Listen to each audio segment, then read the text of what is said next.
工程化思维如何重塑生活？你有没有发现一件事？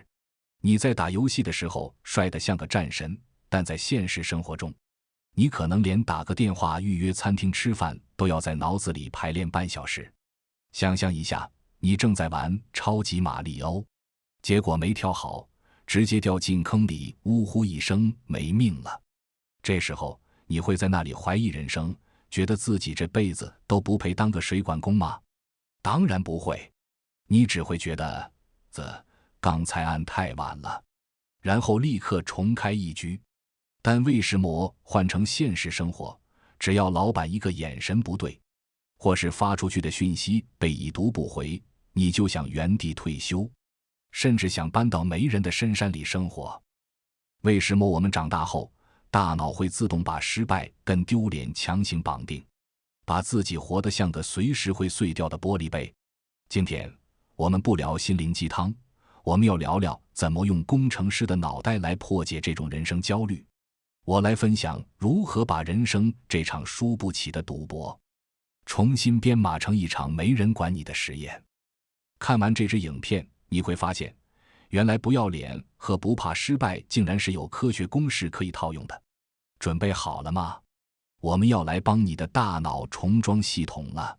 第一段，社会化如何毁了你的好奇心。说真的，我们每个人小时候都是天生的工程师。你想想看，你1岁学走路的时候跌倒了几千次，你有哪一次是坐在地上想着完了，大家都在看我这辈子大概是跟走路无缘了，我还是当个专业的爬行者吧？没有吧？那时候的你眼里只有那个放在桌上的遥控器，或是那一块看起来很好吃的鸡母。但这种只要我不尴尬，尴尬就是别人的天赋，到底是什么时候不见的？答案就在我们成长过程中的那个红圈圈。从国小开始，老师的红笔就在你的考卷上画圈，错一题扣5分，再错一题再扣5分。我们被训练成一种必错机器。在学校里，失败意味着处罚，意味着丢脸，意味着你比别人笨。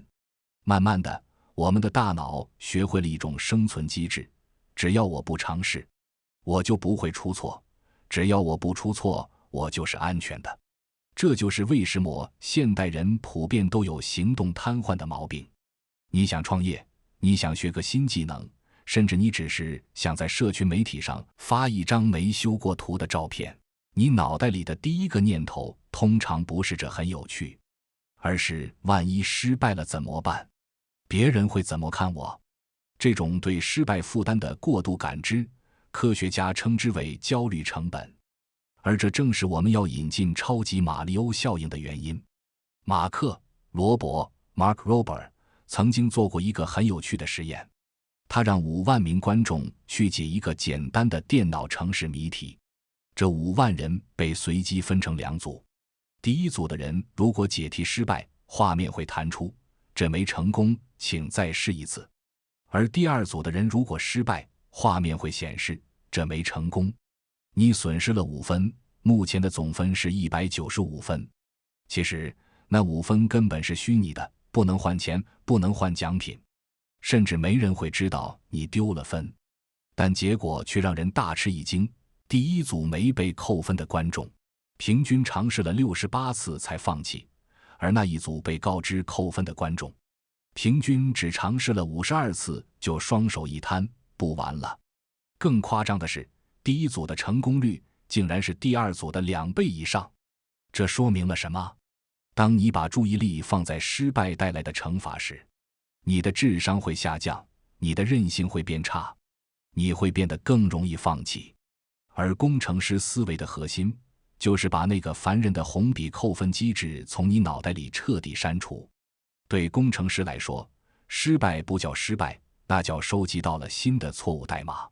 想象一下，如果你现在做任何事，脑子里都没有那个扣分的音效，你的人生会变怎样？你还会因为担心别人的评价，而把那个改变人生的计划放在抽屉里吃灰尘吗？接下来，我们要进入最硬核的部分。我们要用工程学的4个步骤，把你的焦虑大脑重新格式化。请别让焦虑阻挡你成长的脚步。好的，我们继续。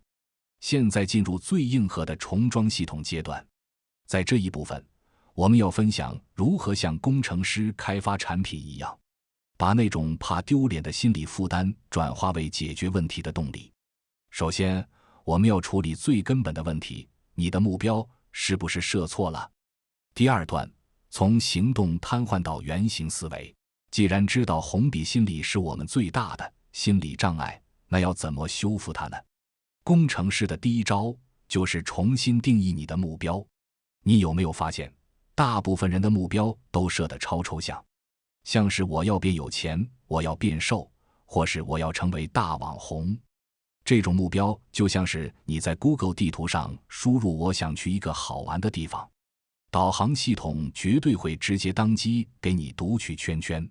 当目标不明确时，你的大脑会自动脑补出100万种失败的可能，然后你的结论就是算了，先滑一下短影音压压惊。工程师在解决问题时，第一步是精确定义成功长什么样子。如果你想学英文，你的目标不该是把英文学好，而应该是我下周3要能对着镜子介绍完我的早餐。你看，这就有记录点了。一旦目标变成了具体的工程任务，你的大脑就会从评价模式切换到解决模式。当你发现单字想不起来时，你不会觉得自己很笨，你只会觉得这块零件单字没装好，去查一下。接下来是重头戏，这也是治好行动瘫痪的特效药，叫做建立原型。很多完美主义者之所以迟迟不敢动手，是因为他们脑子里一直有个幻觉，我一出手就必须是 iPhone 15。但现实是，世界上第一只手机长得像块巨大的砖头，甚至连讯号都收不到。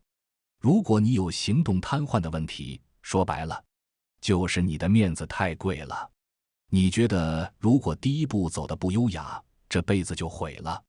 但工程思维告诉我们，第一版如果不够烂，那就说明你动手动得太晚了。想象一下，你要盖一座桥，你会先用乐高或是木头搭一个模型，还是直接拉几百吨水泥去现场瞎搞？当然是先弄个模型啊。这个模型坏了，塌了，你会心碎吗？不会，你只会庆幸，还好是木头塌了，不是水泥塌了。所以，当你有个新计划时，别想着怎么完美开局，你要想着怎么弄出一个最烂的原型。想写小说，先写500个字的流水账，烂到自己都不敢看的那种。想减肥，先每天深蹲3下。这种低成本失败是工程师的特权。当你的起步成本低到就算失败了也不丢脸的时候，那种想要躲在舒适圈里的恐惧感自然就消失了。这就是超级马里欧效应的进阶版。如果你把人生的第一次尝试看作是工程原型，那么那些挫折就不是在否定你的人格，而是在帮你的设计做压力测试。但问题来了，当你拿着那个很烂的原型被老板、被同事或是被网友吐槽的时候，那个玻璃心又要碎一地了，对吧？别担心，下一步我们要聊聊工程师是如何把那些毒舌评论和惨痛失败转化为让自己升级的高效数据。我们要聊聊什么叫迭代更新，这才是让一个普通人变成大神的真正密码。来，我们进入最后的大结局。这一部分我们要解决最痛的问题，当你开始行动了，但世界给你迎头痛击时，你该怎么厚着脸皮继续迭代，直到目标达成？第3段，迭代更新与人生的实验记录。好，现在你手里拿着一个烂透了的原型开始行动了。这时候，现实一定会给你一巴掌，可能是数据惨淡，也可能是亲戚朋友那句带刺的，我就说吧，这行不通。一般人的反应是，我的自尊心碎了，我不玩了。但工程师会推一下眼镜说，这个数据很有趣，让我们看看是哪段代码出错了。这就是第3段的核心，迭代更新。你要把别人的评价从你的自我价值中剥离出来。想象你是一个工程师，你设计的机器人撞墙了，你会对着机器人破口大骂，觉得自己这辈子不配当人吗？不会，你会去检查感测器。同样的，当你的计划失败时，那是事情失败了，不是你失败了。这就是为什么我说，人生应该是一场有记录的实验。实验室里的科学家最怕的不是实验失败，而是失败了却没有记录下原因。只要你记录了为什么这步走不通，这就不叫失败，这叫排除了一个错误选项。当你用这种收集数据的心态去生活，你会发现世界变得很幽默。面试没过，数据显示这间公司的文化跟我的系统不相容，下一步调整面试脚本。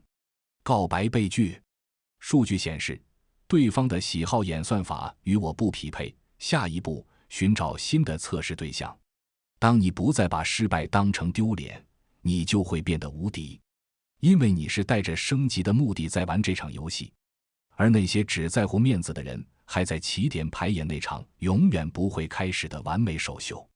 最后第4段，当你真的达到目标后，工程思维还会送你一个大礼，那就是可持续性。很多人达成目标后就燃烧殆尽了，因为他们把过程当成一种痛苦的折磨，像是憋气游泳，上岸后就再也不想下水了。但如果你是用工程思维在生活，达成目标只是这场实验的一个稳定版本，你会开始思考，我能不能把这个成功的过程自动化？我能不能优化我的系统，让我下一次达成同样目标时更轻松、更有趣？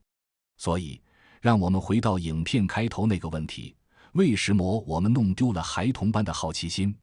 因为我们把人生当成了一场只许成功、不许出错的期末考。但真相是，这世界上根本没有考官，只有一堆跟你一样在黑暗中摸索的玩家。你以为别人在看你的笑话，其实大家都在担心自己掉进坑里的时候姿势美不美。如果你能找回那个玩超级马里奥时的自己，专注于那个终点旗杆，而不是脚下的坑洞。如果你能把每一次的狼狈都看作是人生实验室里的一笔宝贵数据，那么这世界上就没有任何东西能真正打击到你。你不再是一个害怕失败的成年人，你是一个正在开发人生2.0版的首席工程师。这场实验，你打算什么时候开始？如果你现在拥有一台人生回档机，让你回到过去，重做一个你因为害怕丢脸而放弃的决定，那会是什么？在评论区告诉我，我们一起在实验室里讨论。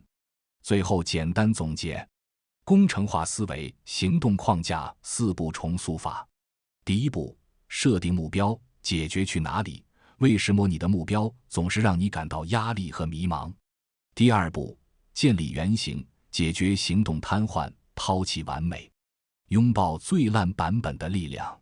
第3步，迭代更新，解决玻璃心，如何将负面反馈转化为有效的数据。第4步，达到目标，解决不可持续性，工程化生活的最终目的，建立自动运行的成功系统。如果你觉得这套工程化思维对你有帮助，别忘了按赞分享。